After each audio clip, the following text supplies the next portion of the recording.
Hello, welcome to Exploring the Quran and the Bible. My name is Gabriel Said Reynolds. I'm at the University of Notre Dame. In this episode, I speak with one of the smartest people you will ever hear from online or meet in real life, Professor Asad Ahmed of the University of California at Berkeley. We discuss generally Muslim philosophy, the place of the philosopher in the classical Islamic world, the place of philosophy, the accusations made against philosophy and philosophers.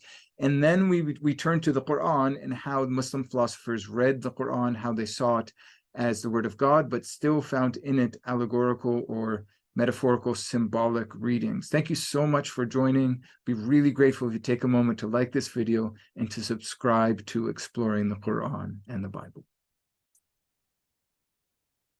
Hello, Professor Ahmed. Thanks for being with me on Exploring the Quran and the Bible. Thank you for having me. We know each other from a while back, from our studies. We were both in different stages. You've gone on to a very distinguished academic career. So I'll start with a brief bio, and then we are going to speak about philosophy and the Quran, some different questions in regard to what is Islamic philosophy. So I'll address that sort of separately, just for its own sake. And then some specific questions about how the data of the Quran raises philosophical questions. So I really look forward to this chat. Everyone, Asad Ahmed is the Magistrati, am I pronouncing that correct? I think so. Okay. Is the Magistrati Distinguished Professor of Middle Eastern Languages and Cultures at the University of California, Berkeley.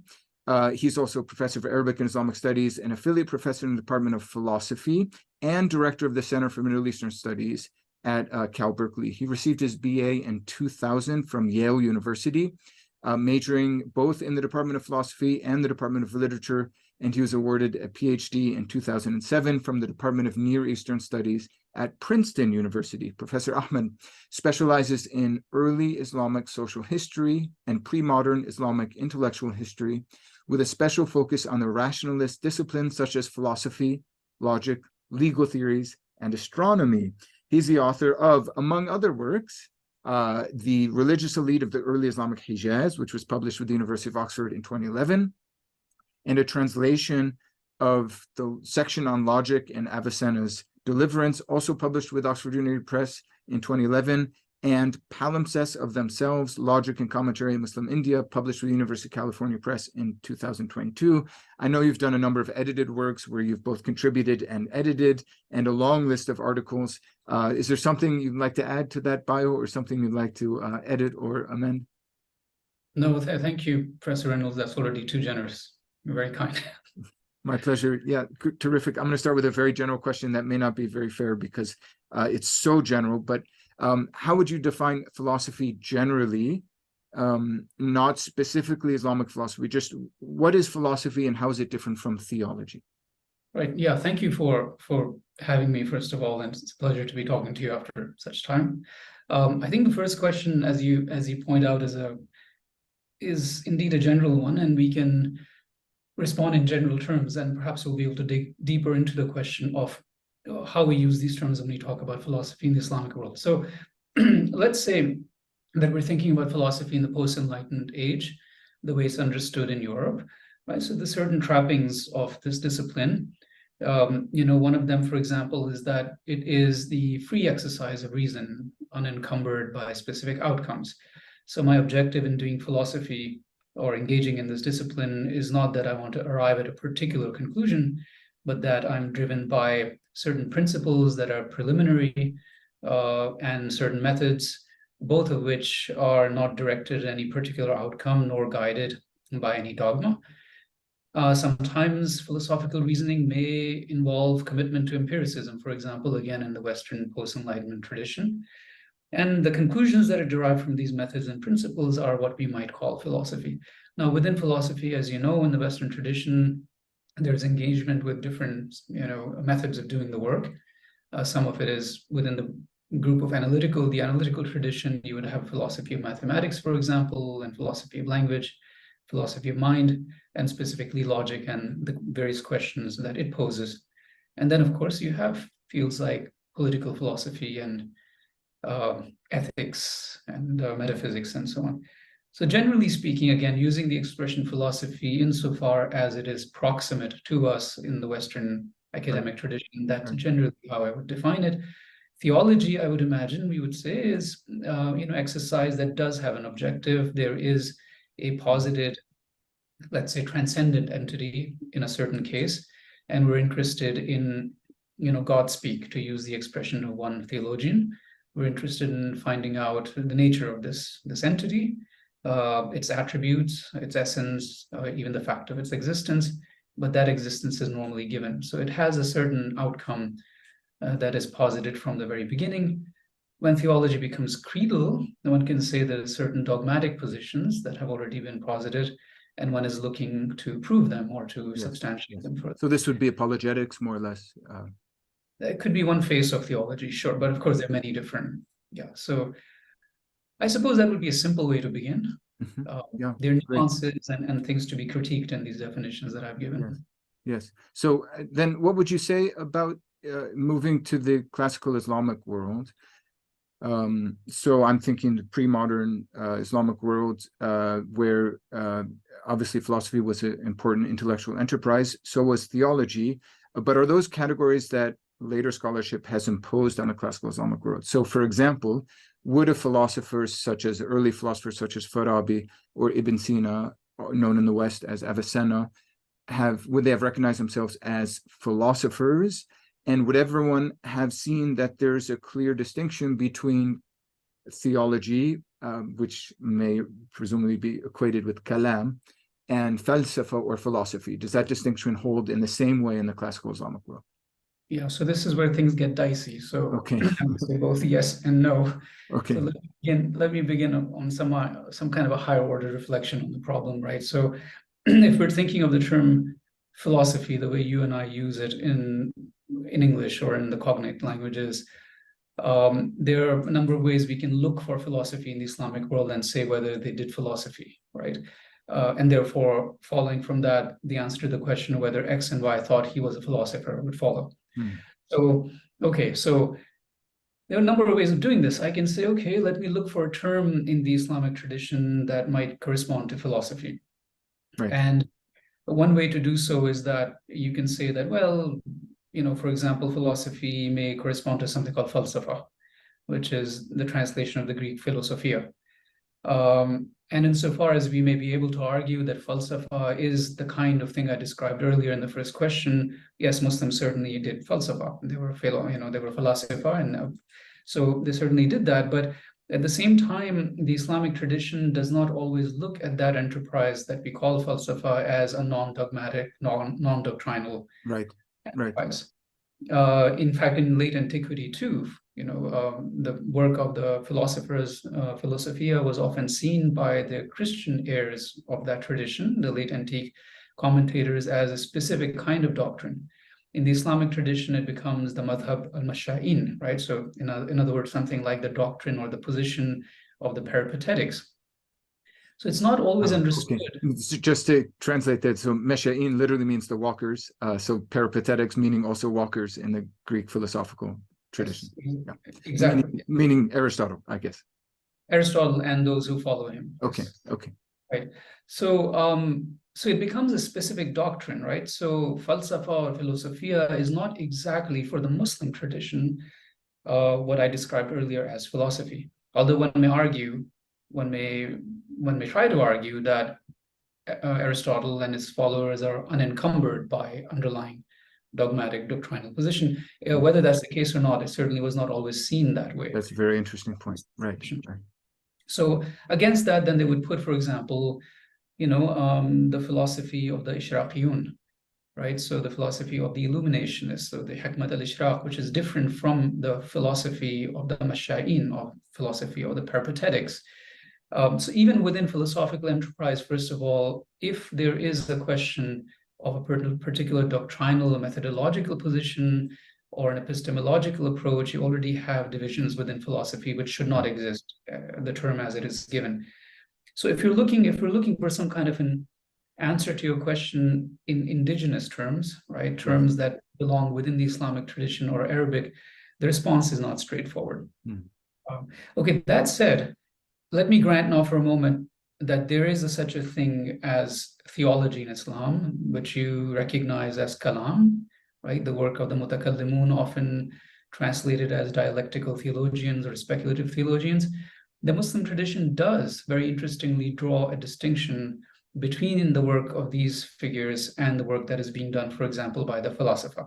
And it sounds, for example, in the work of a scholar called Urmabi, who's a 13th century scholar. He has a work called Al-Farq, distinction between philosophy, what he calls ilm al-ilahi and kalam, right? Okay. Metaphysics and kalam. And there he says something very similar to what actually I pointed out as a distinction between philosophy, the way we understand it today, and the way we understand the term theology. He points out that, for example, in theology, what you're interested in is certainly to look at God's creation and understand it insofar as it would lead you to the knowledge of God, his attributes, his essence, and his existence. So there is an objective there that's already posited. And the fact of that objective being there makes it a theological or kalami enterprise. Right. Presumably, philosophers, the philosopher, are not doing it that way. But again, that is a big if, because again, there is an understanding that even within, for example, the field of logic, which is supposed to be formally dissociated from any material concerns, the Muslim grammarians and Muslim and non-Muslim logicians debated whether logic itself is encumbered by Greek grammatical structures, right? So there's a specificity very interesting to the modes of argumentation. Anyway, those are some things I can say in trying to complicate the question. And also, maybe a related question is to consider the social aspect, or the vocational aspect, maybe it's a better term, of people we recognize as Muslim philosophers. So, I mean, to use maybe Avicenna or Ibn Sina as an example, his work presumably was not limited to maybe falsafa, to use that term, but obviously expanded into other things, including medicine, etc. So, I mean, would Ibn Sina, for example, have seen himself principally as a philosopher who also did other things? Would he include those other things, like medicine, maybe astronomy, under the category of philosophy? Or in other words, was it a sort of coherent category in the social context of the Islamic world to be a philosopher? I think so. I think if we're translating philosopher as philosoph, then Avicenna certainly is one, and I think he sees himself as such. Okay. He is engaged in various disciplines, even Quranic exegesis, but I think his starting point, his lens, is the Aristotelian tradition, its reception and continuity in late antiquity, and then his synthesis and transformation of that tradition. But he's working within that tradition, and as such, he would be a philosoph. His reception is indeed very different in different spaces in the Islamic tradition. Interesting, right? So there is, for example, a term that emerges on which one of our colleagues has recently written a wonderful book, hikmah, for example. Now, later on, Avicenna is seen among various people engaging in the same kinds of disciplines as a hakim. Hikmah is a complicated term. It may mean simply wisdom. It may mean even knowledge, epistemologically distinct, non-dialectical, discursive form of knowledge. It could also mean the combination of philosophy and its principles and methodologies with what we described as theology. So Avicenna transforms in the receptive history. Let me end by saying again, since I'm reminding myself of it, we can use the word hikmah to translate philosophy, the way I described before. But as you can see, even there, we're going to have lots of problems. Right. Because it's not the peripatetic tradition as such. Right. It's all kinds of... Even if on a linguistic level, one could recognize philosophy as love of wisdom in Greek, the Greek word for wisdom, Sophia, and hikmah, usually rendered as wisdom. But in fact, yeah, I see your point that the way hikmah develops and is used in the Islamic world is distinct. And this is a related question, but I wanted to throw in a quotation here from an article by Hossein Ziai I believe it's in the Cambridge Companion to Classical Islamic Theology, but he wrote an article on theology and philosophy there, or contributed that article to the volume. And Professor Ziai writes that Islamic philosophy, quote, grew out of the desire by learned members of the community to uphold the authority of Islamic revelation against arguments increasingly posed by members of the many divergent peoples who were living in the lands united by the conquest. So basically, end quote. So basically a contention that there is an apologetical agenda to Muslim philosophy, that it is a means to an end, more or less. So one uses techniques and methods that would be recognized by non-Muslims, but the goal ultimately is to make a defense of Islamic revelation, Quran, Hadith, etc. What do you think about that?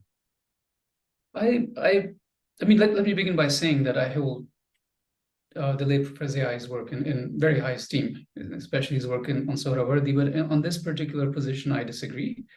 I disagree because, any apologetics that seem to emerge out of the philosophical enterprise, again, falsafa enterprise in the Islamic tradition, are undergirded by the logic of the argument itself. So as we will see, Avicenna, for example, posits an entity that is necessary by virtue of itself, whose existence is necessary by virtue of its essence.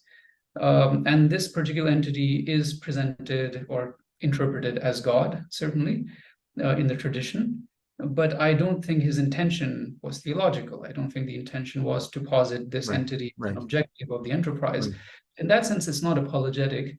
That said, perhaps it occurs to me that Professor Ziai was thinking of some arguments about the emergence of certain subcategories within philosophy as an apologetic enterprise. So, for example, one of the earliest works that is translated into Arabic is the Topics of Aristotle, and that tended to serve dialectical purposes in intercommunal disputes. Logic's absorption, the Islamic tradition itself, perhaps, and I say this with a big perhaps, may have been determined by intraconfessional debates. But I tend to side more with Professor Dimitri Goutas's position that this is a much larger ideological, a much larger enterprise that of translation and absorption of falsafa that goes into an old Sasanian ideology as absorbed and inflected by the Abbasid revolution. So I'm. Okay. Can you explain that a bit further? I know you're channeling Professor Goutas of Yale University a bit there, but because you brought up the Sasanians, who maybe not everyone will know. So this is the pre-Islamic Iranian regime, and then the Abbasids, who become the dominant political force after the year 750, in a way taking over for the Umayyads. But how did you tie those together with this particular context, philosophical context that we're discussing? Yeah, so Professor Goutas, I think, has given to us, I think, the most robust theory of the translation movement, the most robust explanation as to why it happens. Translation from Greek into Arabic, principally. Principally, but of course, other languages too, Sanskrit and so on, Pahlavi. It's a strange thing that happened, and he explains it as perhaps second only to, or perhaps at least, I don't quite remember, as important as the Industrial Revolution in the way it transformed human society, right? So it's a major thing that happens that required explanation. So in his Greek thought, Arabic culture, and I'm simplifying the argument here, the point he makes is that the Abbasids had this as a larger continuation of the enterprise of the Sassanids, taken up by the latter towards the very end of their control and dominance in the region. And one of the main reasons for it is that the Abbasids, who are from the family of the Prophet, when they carried out the successful revolution against the Umayyads, the earlier dynasty, much of their support came from the east. The eastern provinces, and many of them, of course, a large number of them being non-Arabic speaking populations. And there was a memory of this earlier ideological force of the Sassanids that may have been cultivated by them in view of presenting themselves as the heir to the Sassanids. Okay. And furthermore, of course, many of the administrators in the court of the early Abbasids indeed derived from that same landscape. So this is the kind of simplified story. Right. It's pretty compelling. He looks at important and relevant sources. And my own position is that of all the explanations and narratives we have out there of the production of philosophy or the beginning of philosophy in Islam, this is probably the more compelling one, sociopolitical. Okay. And there's a related question to this, which actually I thought of because I read a bit of Professor Goutas's description of Avicenna in particular.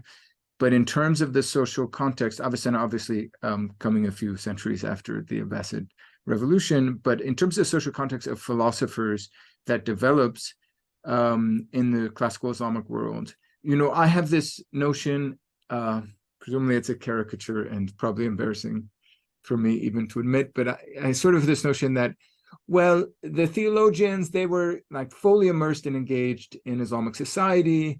They were having debates at the Majlis, at the court of some emir or ruler. They had day jobs probably as judges, and so they were also doing jurisprudence, and they might have been imams at the local mosque and helping the community with daily problems, all of this, but not philosophers. Philosophers were basically locked in the room, just thinking away and trying to deal with very complicated, maybe obtuse problems that no one else cared about. So Gutas, in an article that I read, which is available online, it's in the, I think, publicly available Stanford Encyclopedia of Philosophy, he says in regard to Avicenna or Ibn Sina, that, I mean, I've got a longer quotation here, but he says, up until that time, philosophical treatises on discrete subjects, that is up until Avicenna's time, on discrete subjects in abstruse commentaries, the dominant two forms of philosophical discourse, as just indicated, were matters for specialists that could not and did not claim endorsement or allegiance from society as a whole. He goes on to say, the philosophical summa, now that is of Avicenna, did, and Avicenna, who wrote in different styles and genres to reach as many people as possible, as also noted above, clearly intended as much. So, I mean, part of what he's arguing for is a change with Avicenna, but generally that not all philosophers were just in the rooms thinking away, maybe with a glass of wine or whatever.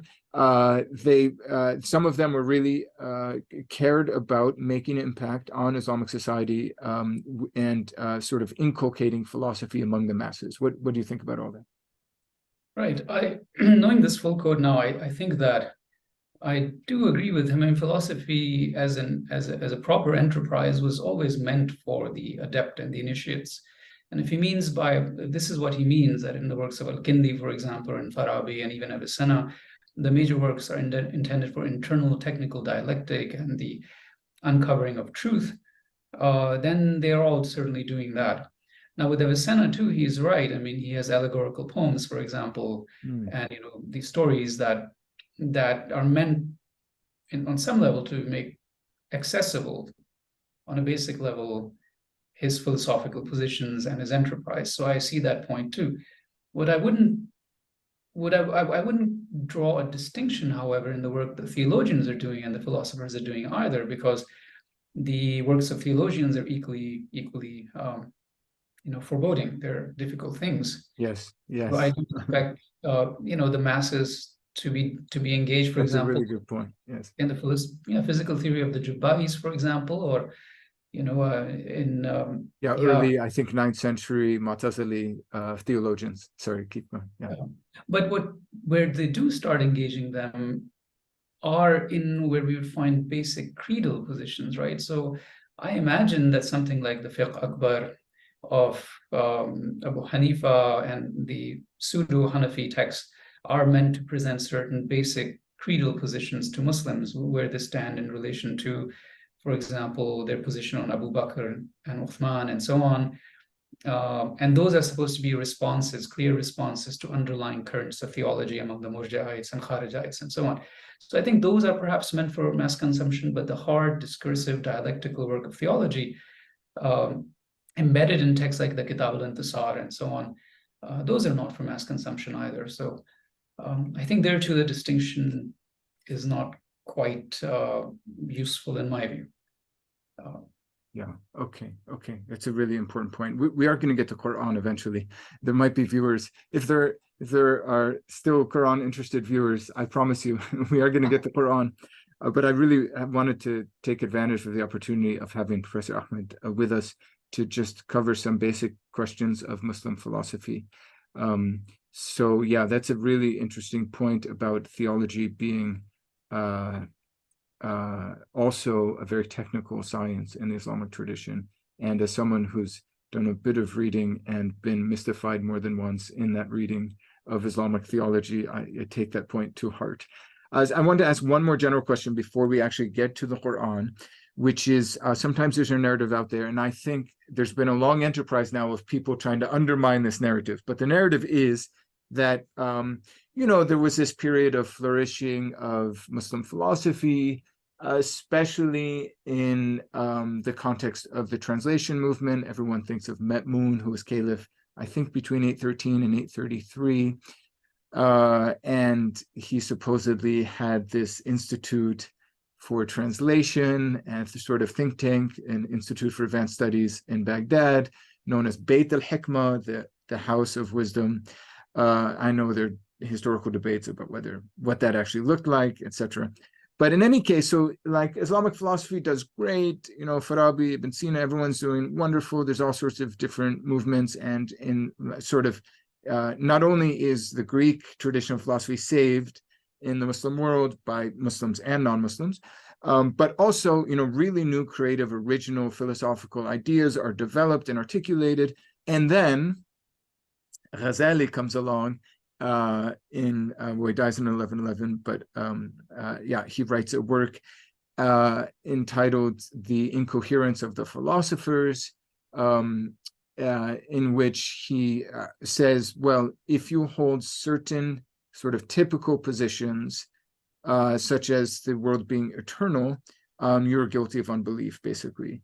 And so the narrative is that, well, Ghazali kills Muslim philosophy, nothing really serious, even if way out in the West, Averroes will write a response to Ghazali. But basically, that's the beginning of the end is with Ghazali. So I don't know if you want to comment on that narrative. Probably you do. But I also wanted you to address generally, I mean, even in the heyday, were philosophers seen as sort of, my teenage son would say, sus? Were they suspect? Because they're always seen as, basically irreligious, and their goal really isn't for the glorification of Islam. It's for their own intellectual exercise, which sometimes just takes them far away from traditional dogma. So any thoughts on all of that? Yeah, I mean, this is a question that's exercised so many of us, right? But let me begin by saying, in a very straightforward way, that the idea of Ghazali destroying philosophy in the Islamic tradition, I think, by now has been put to rest. Now, we're not quite sure what to put in its place, because we haven't done as much work on what I call the post-classical period as we have in the classical period, because it's a relatively new field. But wherever we have dug into the sources, whether it's in fields related to physics or metaphysics or logic, we have found gems. We have found some interesting work that's happened, and of course, especially in astronomy too, which people like George Saliba and Jamil Rajab and Robert Morrison and others have worked. So the first point is that looking at the sources that we're slowly digging up, we're not only discovering new texts and new dialectical forms and transformations of the content, but we're also finding new names, people who have sort of been buried in the sources, in the manuscript libraries and so on. So that's point one. I disagree with that particular narrative, but yes. I'm not the first one to do so. I think in my view, the earliest and the strongest attack on that old Orientalist narrative was by Professor George Saliba. And then, slowly we have been doing the work to see what to put in its place. So that's one thing. The second is, let's go back to the question of philosophers being sus and what it means in the Islamic tradition. I think it would be important to remember that Socrates was also quite sus, and in his time, right, brought before the court, corrupting the youth, and so on. Exactly. So perhaps philosophers are always seen that way in larger societies because their point is to produce paradigm shifts, and that they'll always make people uncomfortable. So in the Islamic tradition too, certainly, there is no doubt that even from the earliest period on, there were attacks, there were critiques. As I mentioned earlier, there is a very early debate on the benefit of logic, whether logic is a methodology Muslims should adopt, or whether it's really Greek grammar that should be adopted. Whether it's Arabic grammar that should be adopted, because logic from Aristotle is really an inflection of Greek grammar, right? So this is a debate between and Sirafi. So there are certainly there were always questions of some sort. Now the question is whether this kind of a societal resistance, as it is in every culture, whether that produced the end of philosophy. And no, it certainly didn't. If we go to Ghazali now, and I'll take the story forward from here, I think sometimes we forget to read texts carefully. Ghazali has several introductions to his famous Tahafut al-Falasifa. And if we look at it carefully, he is very clear that when it comes to mathematics, astronomy, geometry, logic, and various other disciplines, medicine, Islam has absolutely no issue with such matters. He says next the two following things. The first is that if there are sciences that we have established as demonstrative, and if their conclusions collide with the conclusions or positions of received narratives, let's say from the Prophet, then you have one of two enterprises that you must take up. You may either interpret the Prophet's work, his statement on an allegorical level, which he is not happy to do because he does not like ta'wil. He doesn't like, these kind of allegorical interpretations of things. Mm-hmm. The other thing you should do, he says, is that you should then consider that the transmitted report has not been authentically transmitted to you. Right. So what he's saying is that the authority does lie with demonstrative science. In cases of a lack of correspondence between the two, the transmitted and the rational disciplines, you would jettison the transmitted one. Not rejecting it, but simply saying, for example, it's not authentic. It doesn't correspond to what we have discovered in reality. So repeatedly, in many different ways, in the various introductions to his Tahafut, he says this.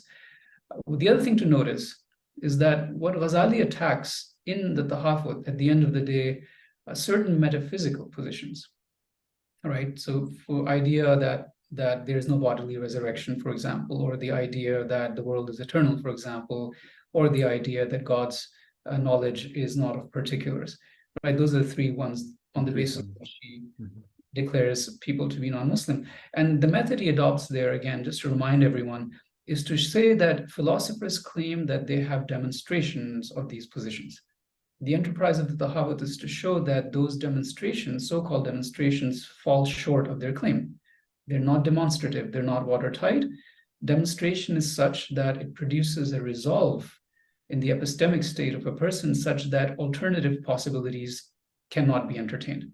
Mm-hmm. Now, given that he shows, or he thinks he shows, that there is no demonstration of these positions, then your adoption of them ultimately amounts to some kind of preference, which is almost arbitrary. Or you may incline most probably towards a position, but it's not a resolve, it's not ilm, it's not epistemic. Given that, the position he adopts is, given that there is no demonstration of these positions, as Muslims, you should therefore adopt positions that we consider to be orthodoxy. Yes. Right? In other words, if two things are on the same epistemic level, and the philosophers have failed in their demonstrations, then why would you adopt their position by jettisoning the position that Muslims would hold as quote-unquote orthodoxy? Right. This is a general enterprise. I'm being prolix in my response because it's part of a bit of a pet peeve of mine, this idea of the golden age. So let me finish by saying, after Ghazali, in my view, some of the most important and exciting, in my view, in fact, the more important and exciting work in mantiq, in logic, for example, yes, and in metaphysics, and the incorporation of philosophy into the Muslim theological tradition, the most exciting work actually happens after Ghazali. Interesting. 13th century textbooks and the commentarial space that follows. So anyway, all this to say that it's a narrative that by now we should get rid of. Right, right. Terrific. Great. Okay, so turning now to Quran, and we'll still be engaging with classical Islamic philosophy. For example, you raised the question that Ghazali himself does, which is the problem that the philosophers tend to consider that the world is eternal, or that God does not know particulars, or that the body is not resurrected. There's some sort of spiritual resurrection only. In light of these doctrines, I don't know if you would agree that all of them are in tension with an surface, or I don't know, maybe a clear reading of the Quran, or simple reading of the Quran, maybe. But could you comment generally on the way in which, I don't know, maybe if we can stick with Avicenna for now, engages with the Quran? What sort of tools does he use to negotiate apparent tensions between a simple reading of the Quran and his philosophically based principles? Yeah, great. Thank you. So Avicenna, as you know, actually has short commentaries on various verses of the Quran. And the question of their authenticity I leave open because I don't work on that question. For that, you would go to Professor Gutas's Avicenna and the Aristotelian tradition and the nice fat appendices that he has there. So, but that aside, the main angle that he tends to take with reference to the Quran is that it is an allegorical text, and its true meanings are accessible only to the adept and to the initiates. And you and I, as commoners, as common people, are not able to access it. It does have certain benefits in that it produces a certain kind of habitus in us. If we follow the legal aspects of precepts of Islam, for example, we would be trained in a certain way to incline increasingly towards the cultivation of our rational soul. Oh, that's very interesting. Is that because does it inculcate a certain habit or habitus within us, because clear thinking is connected to certain sort of ethical dispositions, that is, behaving rightly, avoiding evil? Does that contribute to clear thinking? Is that the point there? The investment in this world and investment in the bodily aspects and faculties is something, the more you invest in that, the less preparation you would have for enlightenment and ultimately salvation after life.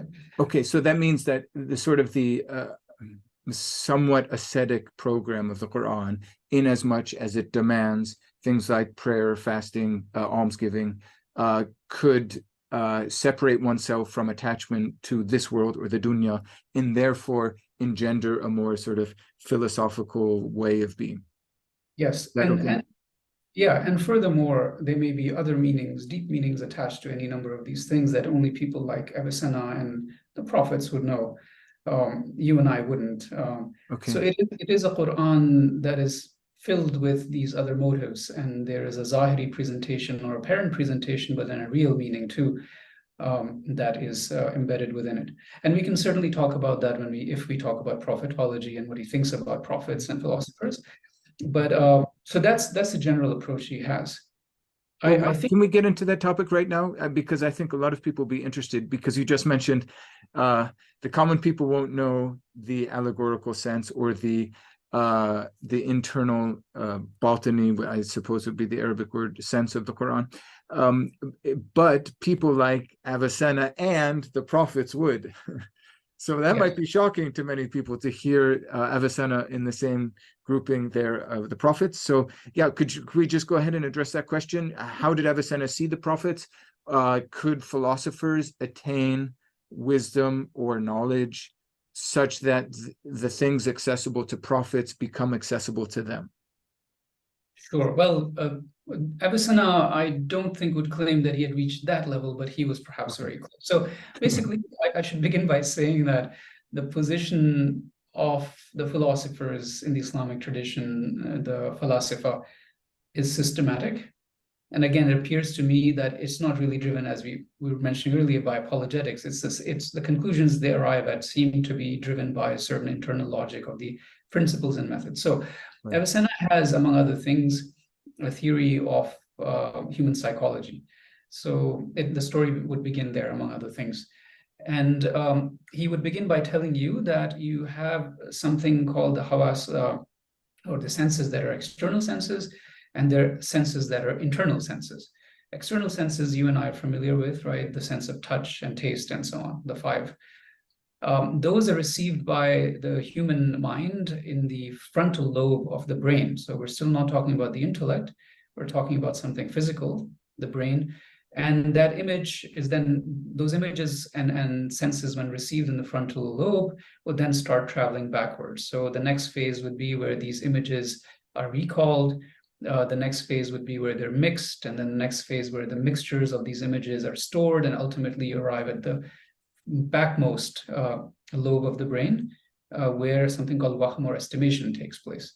And this is the place, you might say, where there's a move away from corporeal items, because these are still images and things that you can imagine and see, towards something that is non-corporeal.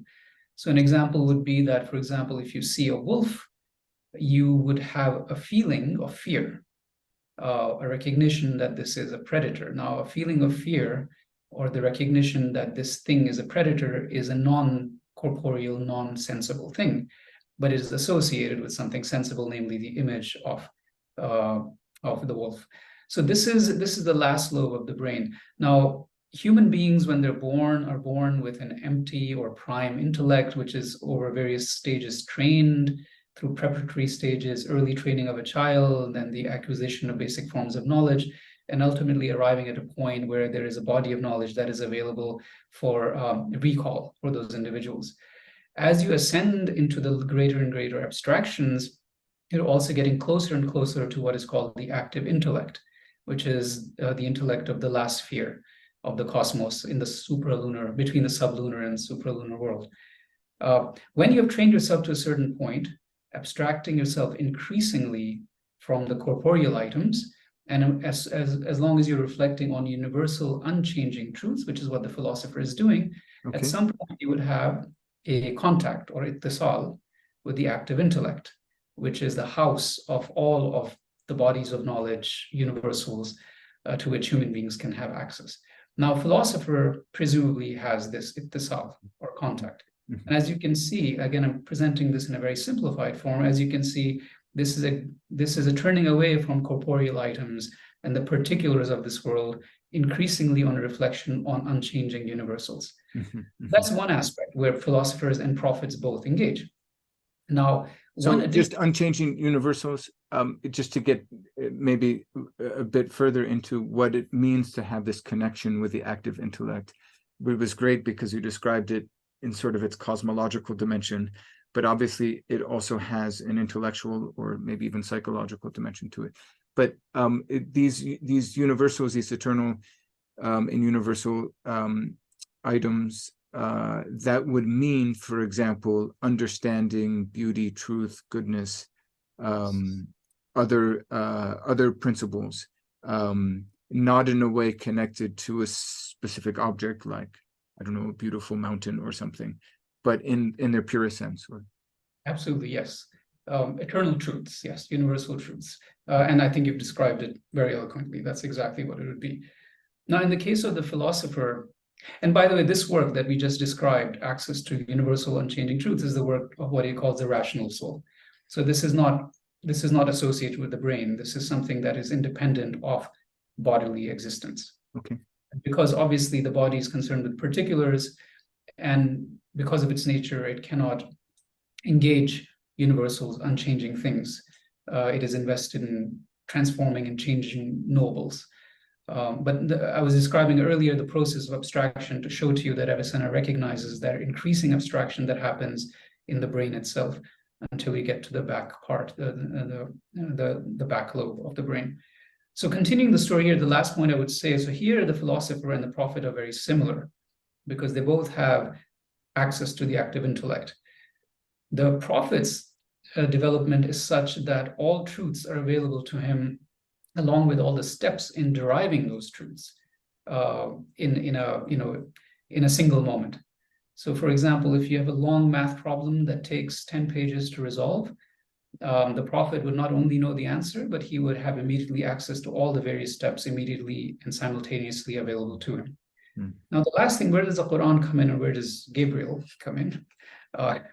The prophets also have a brain that I mentioned, which is concerned with images. So it is not that Muhammad was imagining Gabriel. It is that there was a presentation in his mind of this Gabriel, who is bringing, in fact, these allegorical words to him. But this imaginative or this inculcated and developed faculty of the imaginative faculty corresponds to his rational soul as well. So there is a kind of an allegorical presentation through images, through sounds and words of the realities that the Prophet also knows that hides behind these particular things. Okay. So in that sense, the Quran and Gabriel and his experiences are real for the Prophet. And what they hide behind themselves are precisely the things that a philosopher would know, these higher truths. This is a bit of the, again, simplified version of the prophetology. Yeah. Yeah, and you can see how Avicenna works out a sort of reconciliation between philosophical knowledge and the revealed knowledge accessible to prophets. So I'm not sure I could, maybe we should move on to some specific questions in regard to the Quran. I'm not sure I could conduct in a coherent conversation further on some of these philosophical questions, which are in regard to intellection and the intelligibles and all of this. It gets pretty complicated pretty quickly. Well, turning then to specific questions of the Quran, I wanted to ask about how the philosophers, we can stick with Avicenna or someone else, or maybe just generally, deal with the question of divine knowledge. You already mentioned that Ghazali had a problem with what he attributes a rejection of God's ability to know particulars, but also with divine will and the relationship between divine knowledge and divine will.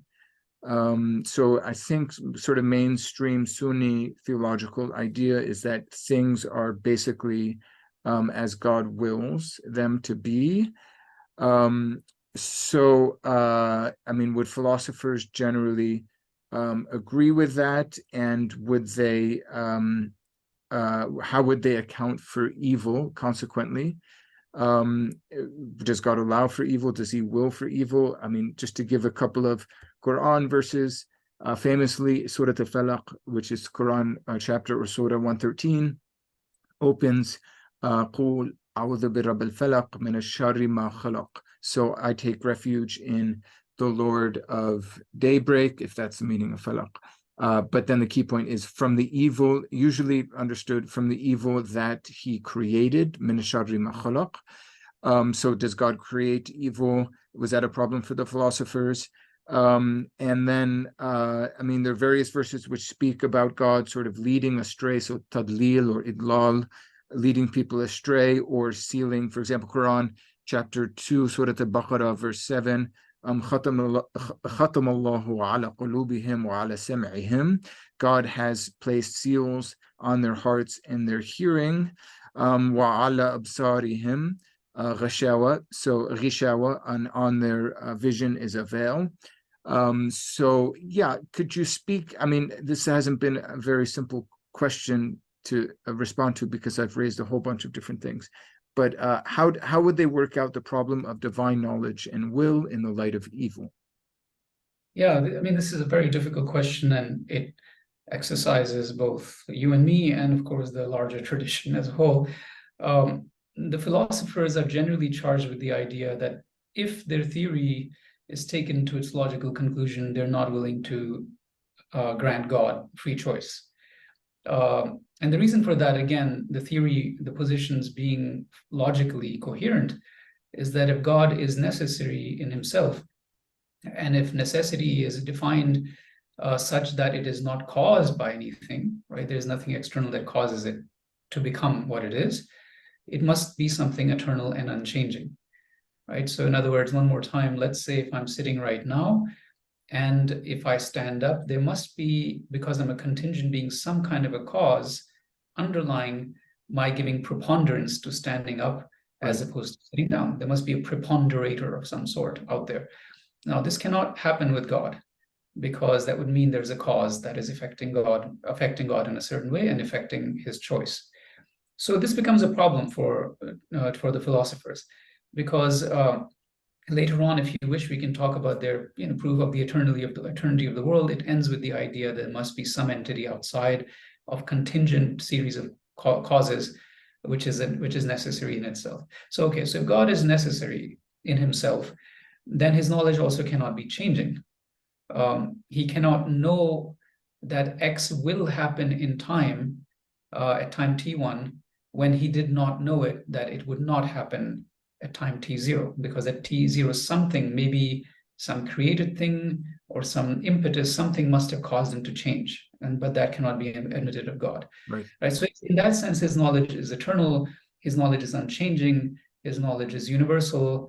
Also, the fact that he cannot have knowledge of particulars, because particulars come to be and they pass away, right? So if X is not at one point and X is at the other point, then to know that X is at a later point, God must have been affected, his knowledge must have been affected by the emergence of X, the item at T1, right? So Yes. I hope I've been clear. So, okay, this means that if choice is considered to be defined as something that does not exist now and will exist later, there must be some kind of a change, especially if choice is caused by some knowledge of some sort.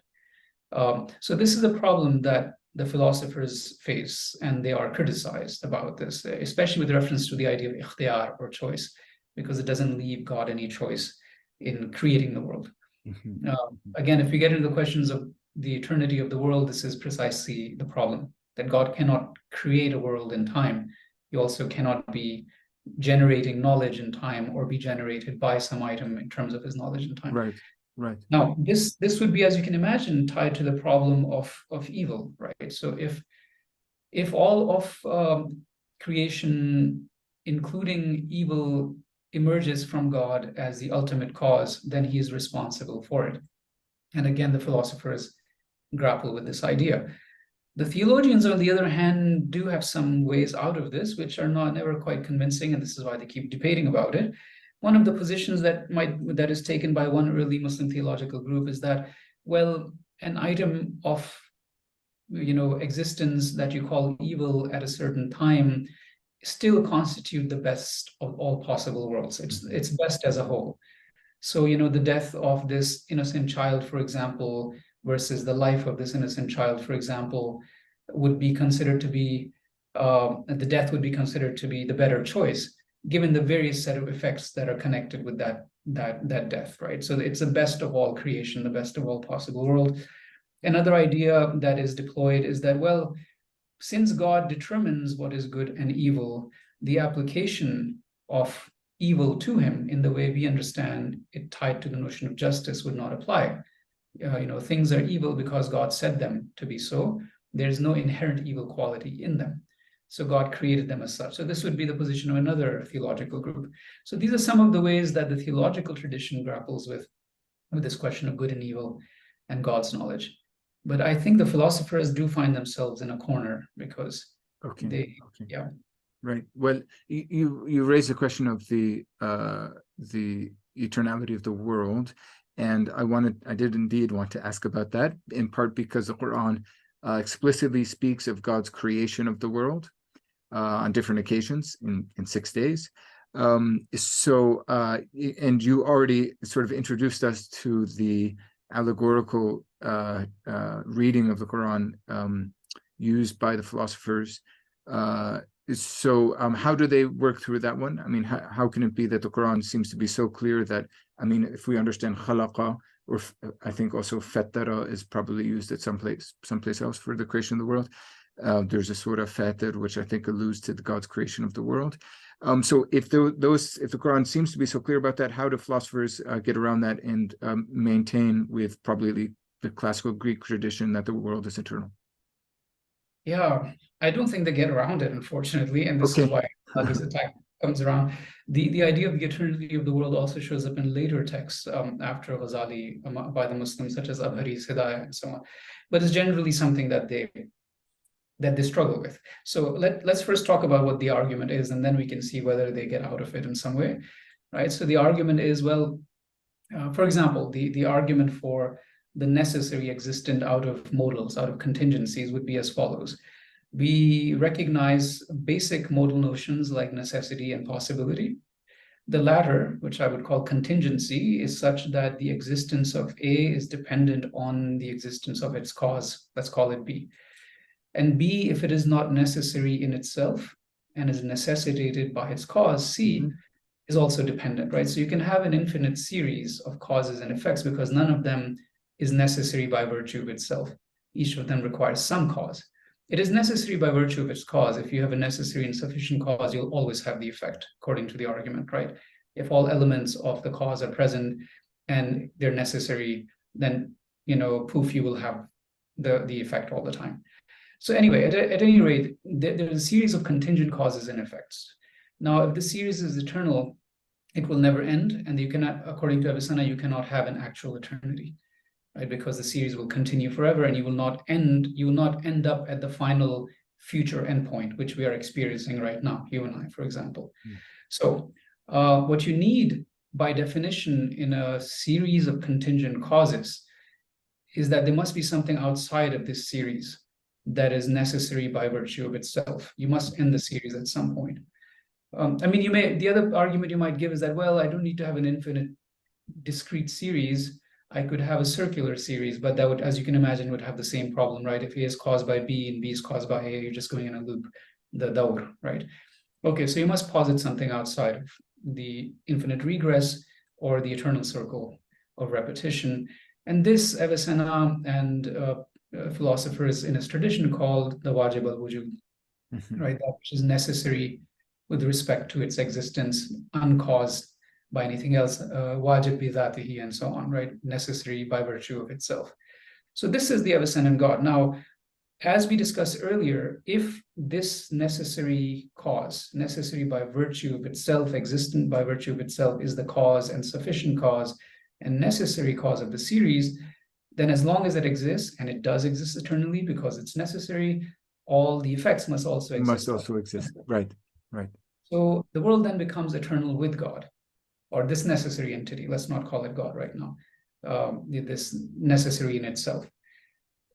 They draw one important distinction now, which doesn't get them out of the problem, but because it still doesn't satisfy the literal reading, which is that they say, well, this necessary entity is causally prior in relation to all its effects, but not ontologically so, right? So in other words, the example that is given is that if I have my hand on a doorknob and I'm turning the doorknob, the hand being the cause of the turning, once it's removed, the doorknob would not turn anymore.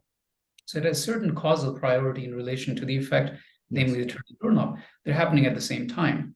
But of course, even though it has a causal priority, ontologically, the existence of the two of them is simultaneous, right? So this is how God is prior to the world in a sort of ontological but not temporal way. Is that a good use of ontological there? Oh no, even by ontological, I do mean existence, temporal way, but causally. Causally, okay. So not ontological, but causally. Okay. Yeah. Yes. So causally prior, not ontologically. So, but as you can see, this still means that the world is eternal with God. So the idea that it's generated in time. So this wouldn't satisfy the theologians that he has this sort of priority or causal priority, but not temporal or ontological. Okay. And this is one of the things, as you know, that Ghazali attacks in the Tahafut. And as I mentioned, his argument is that you don't have a good demonstration of this. Your demonstration falls short. Right. Okay, well, I wanted to get maybe one more question in about the philosophers and how they deal with Quran and Revelation generally, which has to do with ethics. So I made an allusion earlier to a philosopher being there with a glass of wine. And I did that because I think in his autobiography somewhere Avicenna speaks of drinking wine. Is that right? Is that in there? Yes. Yeah. So I think when he gets a problem that he can't solve. Okay. If I remember correctly, I think he takes a little bit of wine, goes to sleep, and it's resolved in his dream. And it resolves in his dream. Brilliant. Yeah. Okay. I'll have to try that. If the Quran can be interpreted allegorically and presumably also hadith, what consequences does that have for their view of human society? Is it Farabi who wrote Al-Madina Al-Fadila? Is that Farabi? So what's a good translation of that? The best city or virtuous, I think they often translate virtuous city. The virtuous city.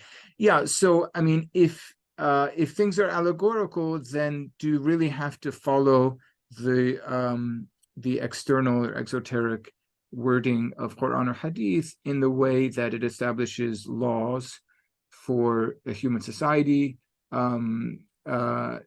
Drinking wine maybe is one example.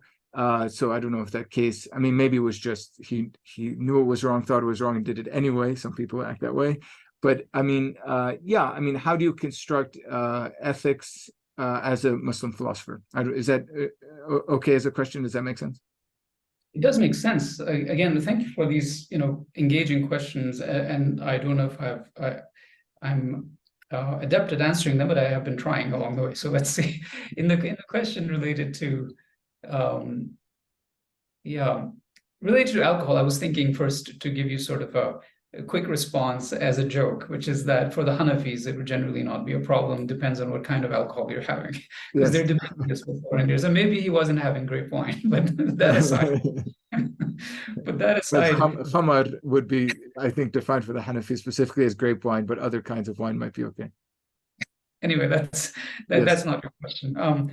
How would what would it mean for maybe another way? Sorry to jump in, Asad, but maybe another way to ask the question is, did the philosophers sort of think that, these laws, these rules, and it could be anything. I mean, wine is sort of an obvious thing to choose, but I mean, it could just be, punishment or family law or marriage law or whatever. Did the philosophers sort of think, well, these are sort of fine for the common people, the common folk? So, I mean, an earlier spoke about attentiveness to revelation and the laws generated by revelation. It could inculcate certain dispositions which are good.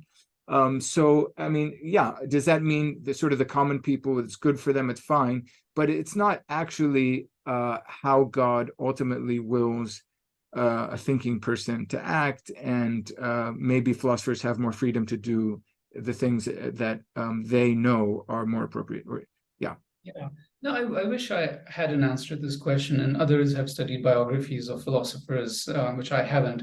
So again, perhaps there's some response to this question in the large tome that Professor Gutas has.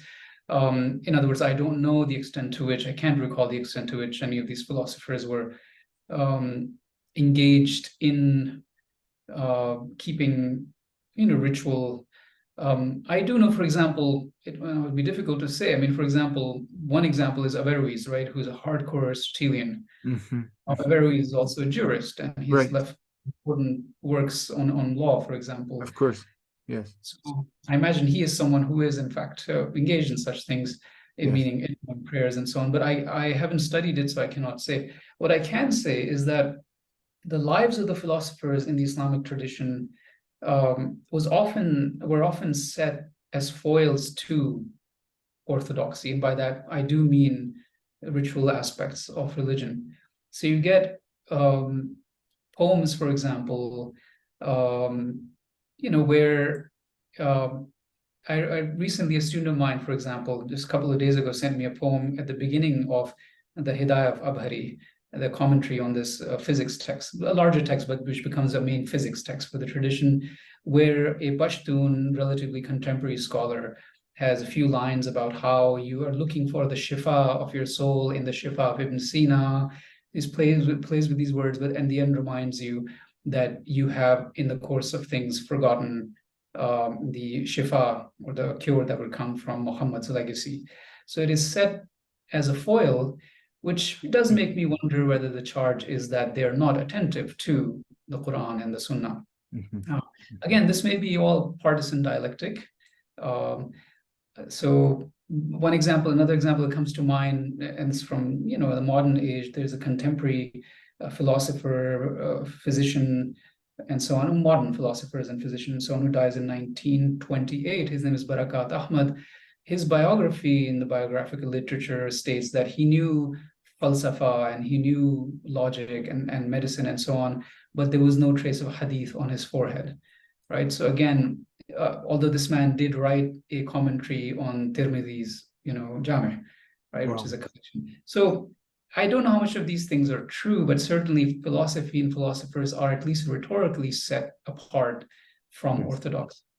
But that's all I can say. Yes. To study their biographies. Well, this has been a brilliant reflection on pre-modern Muslim philosophy, but also more generally on the problem of reading the Quran through and with philosophy. I really appreciated your insight that philosophers, even with Socrates in the Greek tradition, they're meant to change paradigms. Is that how you put it? Something like that. And so they're always inevitably seen as potential problems. But also, I'm very grateful for your particular description of the way in which philosophers think through questions of the eternals and what it means to be beautiful, true, and good. So yeah, thank you so much, Asad, for this time together. Is there, we want to give you one last chance if there's something you would like to add that maybe I didn't ask and I should have asked, but also do you have thoughts on if people want to stay in touch with your work, how they should do that? Yeah, on either of those two questions. Well, the only thing I really wanted to add is to express my gratitude again for this opportunity. I think that we, all of us in academia, tend to do all this work, as you were describing, the philosophers in our corners and having an internal dialectic with each other. So it's important to have these kinds of spaces where we can share our work. As far as my own work is concerned, as I guess it's generally quite technical, and it's really meant for colleagues like you and students and so on. But that said, the effort that you're putting forward here and some others are putting forward, I think they're very important in trying to reshape the narratives, larger narratives. There are, I'm happy to say, a good number of young scholars who are doing important work along the lines that we have discussed. And I'm very hopeful that more work will be done and we'll know more and more about philosophy in the post-classical phase of Islam. So thank you for this opportunity here. Yeah, thank you. And one final thing, Asad, do you have a current project that you'd like to announce or share, promote, recent publication or something in progress? Oh, the most recent one was the book you mentioned, Palimpsests of Themselves, that looks at late logic texts from South Asia and its commentarial tradition, and using that presents some theories of commentarial writing in the Islamic tradition, theories that are, I think they map on to the tradition that I studied, but that may be a framework or guide or starting point for thinking about other kinds of commentaries. But theories that also, like all other theories, will have to be modified and seen if they fit the other textual traditions within Islam. Outside of that, I have too many projects, and I think that's probably a problem. so I'm not quite sure which one to mention, but thank you for the question. Okay, yeah. Professor Ahmed, thanks so much for being with me on Exploring the Quran and the Bible. It's a pleasure. Thank you.